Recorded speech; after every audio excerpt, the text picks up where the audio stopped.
या बातमीपत्राचे प्रायोजक आहेत पूर्व विभागातील नावाजलेले उद्योजक श्री राजय्या प्रभाकर गज्जाम यांचे प्रभाकर स्टील, पत्ता B12 पद्मशाली नगर, MIDC Akkalkot road, lifeline chemical factory जवळ, तंबा केफेवर समोर, सोलापूर. प्रोप्रायटर राजय्या गज्जाम, 9423591259 8087551679. कुठलेही क्षेत्र असो, प्रत्येकाच्या आयुष्यात संकट येतातच. संघर्ष करावाच लागतो. संघर्ष केल्याशिवाय यशस्वी होता येत नाही. त्यासाठी जिद्द व चिकाटी गरजेची असते. शिकलेल्या संघर्षातून व्यक्ती पारंगत होतो. प्रत्येक व्यक्ती हा शून्यातूनच स्वतःचे अस्तित्व निर्माण करून शिखरावर पोहोचलेला आहे. आजच्या काळात स्त्री चूल, मूल व चार भिंतीच्या चौकटीत न राहता अनेक क्षेत्रे काबीज केली आहेत, असे प्रतिपादन सोलापूरच्या माजी महापौर श्रीकांचना यन्नम यांनी केले.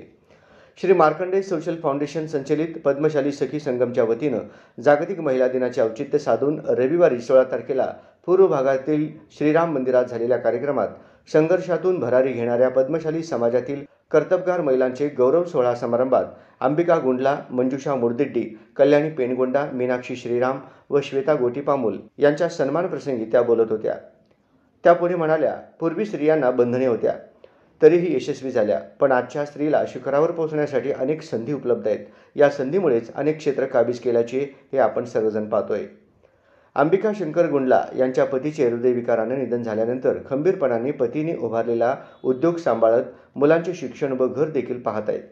मंजुषा श्रीनिवास मुर्दिडी या लहानपणापासून हुशार विद्यार्थिनी ME करत MPSCच्या माध्यमातून राज्य शासनाच्या सार्वजनिक बांधकाम विभागात नोकरी मिळवली. कल्याणी अंबादास पेनगोंडा लग्नानंतर सुरुवातीला खरेदी व विक्री व्यवसाय करण्याच्या उद्देशाने केलेला छोटासा व्यवसाय दिवसागणिक वाढतच गेल्याने मोठ्या स्वरूपात उभारल्या. Amazon व स्विगी यासारख्या बहुराष्ट्रीय कंपन्यांच्या माध्यमातून ऑनलाईन विक्रीही सुरू केल्या. सुरुवातीला 5,000 रुपयांपासून सुरू केलेला व्यवसाय आज वर्षाला 15 ते 16 लाखात उलाढाल होत असून या कामी पतीचे पाठबळ मिळत असल्याचे अभिमानाने सांगतात. मीनाक्षी श्रीनिवास श्रीराम ज्या ठिकाणी शिक्षण घेतल्या त्याच संस्थेत शासकीय नोकरी मिळवल्या. लग्नानंतर शिक्षण व खाजगी नोकरी करत डिग्री पूर्ण करून संघर्षातून भरारी घेत वृत्तपत्रात शासकीय नोकरीची जाहिरात पाहून ऑनलाईन फॉर्म भरून पेपर देत नोकरी मिळवल्या. सध्या त्या सिव्हिल हॉस्पिटलमध्ये लॅब टेक्निशियन म्हणून कार्यरत आहेत. श्वेता विद्याधर गोटीपामुल यांच्या माहेरची परिस्थिती शैक्षणिक पार्श्वभूमी नसताना देखील जिद्द चिकाटीने BE इलेक्ट्रिकल इंजिनियरपर्यंत शिक्षण घेऊन महावितरणमध्ये शासकीय नोकरी मिळवली. सध्या त्या मोहोळ येथील महावितरणात कार्यरत आहेत. संघर्षातून भरारी घेणाऱ्या कर्तबगार महिलांना गौरवपत्र, प्रेरणादायी पुस्तके, गुलाब फूल व सोलापुरी टॉवेल देऊन सन्मानित करण्यात आले. याप्रसंगी सत्कार मूर्तींनी आपले मनोगत व्यक्त केल्या. अहिल्याबाई होळकर, सावित्रीबाई फुले, भारताच्या पहिल्या महिला IPS किरण बेदी, सुधा मूर्ती, कल्पना चावला अशा प्रेरणादायी पुस्तके खास करून पुण्याहून मागवण्यात आले. फाउंडेशन व सखी संगमचे संस्थापक गौरीशंकर कोंडा यांच्या मार्गदर्शनाखाली सखी संगमच्या समन्वयिका कला चन्नापट्टन यांनी सूत्रसंचालन करत आभार मानले.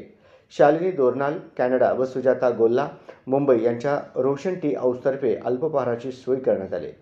कार्यक्रम यशस्वी करण्यासाठी सल्लागार ममता मुदगुंडी, गीता भूदत्त, सुनीता क्यामा नीलम, हेमा मैलारी, वनिता सोरम, पल्लवी संगा, प्राध्यापक सपना मिठ्ठापल्ली, पद्मा मेडपल्ली, विद्या श्रीगादी, पूजा चिप्पा, आरती बुधारम, सुरेखा भीमनपल्ली यांच्यासह फाउंडेशनचे श्रीनिवास कामूर्ती, किशोर व्यंकटगिरी, श्रीनिवास पोटाबत्ती यांचे सहकार्य मिळाले. श्री राजय्या प्रभाकर गज्जाम यांचे Prabhakar steel, authorised dealer of Metarol steel, the power of steel. आमच्या येथे structural steel, angle and pipes, channels, बांधकामासाठी लागणारे स्टील व बांधकाम साहित्य योग्य दरात मिळतील. Chettinad CC cement, UltraTech cement, UltraTech liquid, ॲडालाइट, Birla Shakti, Bangur, Zuari cement, doctor Fixit waterproof expert, Astral कंपनीचे प्लंबिंग मटेरियल, क्रिस्टल कंपनीचे AAC ब्लॉक्स आणि इतर बांधकाम साहित्य योग्य दरात उपलब्ध. प्रभाकर स्टील गज्जाम येथे. प्रोप्रायटर राजय्या गज्जाम. संपर्कासाठी 9423591259 किंवा 8087551679 यावर संपर्क करू शकता. पत्ता B12 पद्मशाली नगर, MIDC Akkalkot road, lifeline chemical factory जवळ, तंबा केफेवर समोर, सोलापूर.